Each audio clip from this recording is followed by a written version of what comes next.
Tahniah jika anda berjaya dipanggil ke sesi temuduga kadet pegawai tadbir dan diplomatik bagi sesi 2026 ini bagi kemasukan 2027. Tetapi jangan tunggu di saat akhir untuk membuat persediaan. Temuduga PTD bukan sekadar menguji pengetahuan, panel juga mahu melihat cara anda berfikir dan berkomunikasi dan membawa diri sebagai bakal pegawai dalam perkhidmatan awam.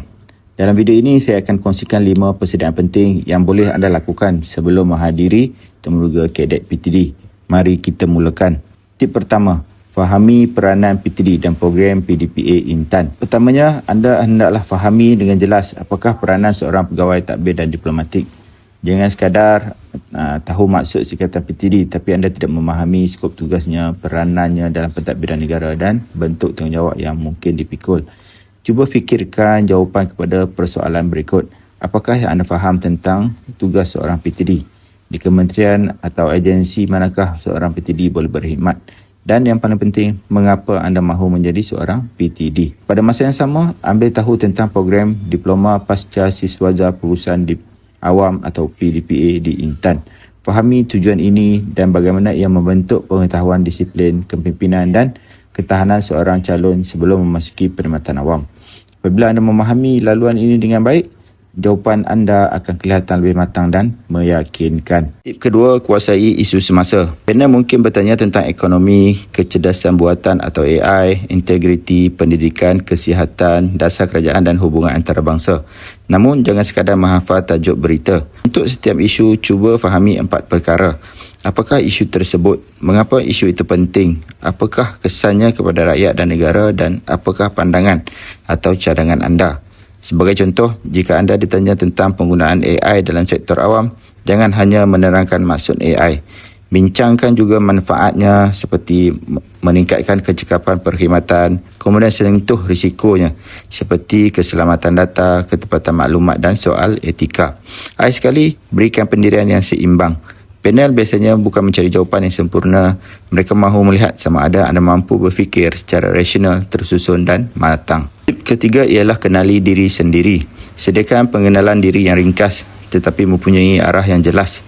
Elakkan daripada hanya membaca semula maklumat dalam resume. Anda boleh susun pengenalan diri kepada 4 bahagian. Siapakah anda dan latar belakang ringkas anda? Pengalaman atau pencapaian yang paling relevan, kekuatan yang boleh anda sumbangkan dan sebab anda mahu menjadi seorang PTD. Bersedia untuk menjawab soalan tentang kelemahan, pengalaman kepimpinan, cabaran yang pernah dihadapi dan cara anda menyelesaikan masalah. Untuk setiap jawapan, gunakan pengalaman sebenar sebagai bukti. Contohnya, jangan hanya berkata, saya hanya mempunyai kemahiran kepimpinan. Terangkan bila anda pernah memimpin, apakah cabaran yang berlaku, tindakan yang anda ambil dan hasilnya. Jawapan yang disokong dengan contoh sebenar lebih mudah dipercayai dan diingati oleh panel. Tips keempat, latih cara anda menjawab. Gunakan formula mudah, pendirian, sebab dan contoh. Mula-mula nyatakan jawapan atau pendirian anda dengan jelas. Kemudian terangkan sebab di sebalik pendirian tersebut. Akhir sekali, berikan contoh yang sesuai. Edarkan jawapan yang terlalu panjang sehingga isi utama tenggelam. Jika anda tidak pasti tentang suatu fakta, jangan mereka-reka jawapan. Akui dengan tenang bahawa anda tidak mempunyai maklumat lengkap. Selepas itu, cuba berikan pandangan berdasarkan perkara yang anda tahu.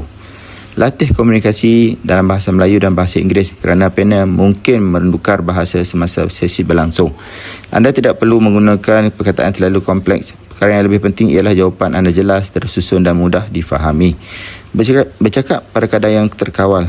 Jaga hubungan mata dan tunjukkan keyakinan tanpa kelihatan terlalu agresif. Tip terakhir ialah lakukan mock interview dan semak semua dokumen. Minta rakan-rakan atau ahli keluarga menjadi panel. Berlatih menjawab soalan di hadapan mereka dan minta maklum balas yang jujur. Anda juga boleh merakam diri menggunakan telefon atau kamera. Semasa menonton semula rakaman, perhatikan. Adakah suara anda jelas? Adakah jawapan anda terlalu panjang? Adakah anda terlalu mengulang perkataan tertentu? Dan adakah bahasa badan anda menunjukkan keyakinan? Selain latihan, semak resume, my resume dan semua dokumen yang diperlukan untuk temuduga.